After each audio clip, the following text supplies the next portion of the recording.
కడప జిల్లా బద్వేలు మున్సిపాలిటీ పరిధిలో 18, 20, 21 ward Puchalapalli Sundarayya Nagar, Ailamma colony, జ్యోతి bus colony, Mohammed కాలనీలో కనీస మౌలిక సౌకర్యాలు కల్పించాలని భారత కమ్యూనిస్టు పార్టీ ఆధ్వర్యంలో సిఐటియు ఆఫీస్ నుండి రెవెన్యూ డివిజనల్ ఆఫీస్ వరకు ప్రదర్శనగా వెళ్లి ధర్నా నిర్వహించారు. సిపిఎం జిల్లా కార్యదర్శి ధర్నా ఉద్దేశించి మాట్లాడుతూ కామ్రేడ్ పుచ్చలపల్లి సుందరయ్య పేరుతో 2001 డిసెంబర్లో భూ పోరాటం నిర్వహించి సిపిఎం నాయకులు, కార్యకర్తలు 18 రోజులు సెంట్రల్ జైలు జీవితం అనుభవిస్తే 3600 కుటుంబాలకు ఇళ్ల స్థలాల పంపిణీ జరిగిందని, ఐలమ్మ కాలనీ, జ్యోతి బస్ కాలనీ నాటికే ఆ భూమిలో ఉన్న కబ్జాదారులు నకిలీ పట్టాలన్నింటినీ తర్వాత కాలంలో రెవెన్యూ అధికారులు రద్దు చేశారన్నారు.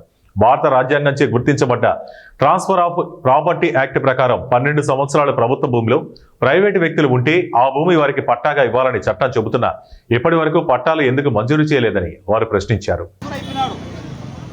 ఆ తర్వాత ప్రీతి మేడము జాయింట్ కలెక్టర్ రాజంపేటకు వచ్చినప్పుడు ఆమె వచ్చి జ్యోతి బస్ కాలనీ, ఐలమ్మ కాలనీ చూసి ఇంత పేదరికం ఉందా బద్వేల్ టౌన్లో అని చెప్పి సానుభూతి తెలియజేసింది. మీ అందరికీ సౌకర్యాలు. భారత communist party, Marxist, CPIM Badvel పట్టణ కమిటీ, అట్లూరు మండల committee, Badvel rural committee, Gopavaram, B Kodur ప్రాంతాల నుంచి పేద ప్రజలందరూ కూడా వాళ్ళు నివాసం ఉన్నటువంటి స్థలాలకు ఇళ్ల పట్టాలు ఇవ్వాలని, అట్లాగే ప్రభుత్వ భూమి పేదలకు 1.5 ఎకరా భూమిలో నిరుపేదలందరికీ ఇవ్వాలని అర్జీలు తీసుకొని వచ్చి ఆర్డీఓకు ఇవ్వడం జరిగింది. ఆర్డీఓ గారు సానుకూలంగా స్పందిస్తూ మీకు పొజిషన్ సర్టిఫికేట్ కాదు డీకేడీ పట్టాలు ఇప్పిస్తాము, అలాగే ప్రభుత్వ భూమి ఎక్కడుందో మేము పరిశీలించి అధికారుల ద్వారా రికార్డులలో మీరు పెట్టిన దరఖాస్తులు అర్హులైతే వాళ్ళందరికీ కూడా భూములు కూడా ఇస్తాము అని చెప్పి హామీ ఇచ్చారు.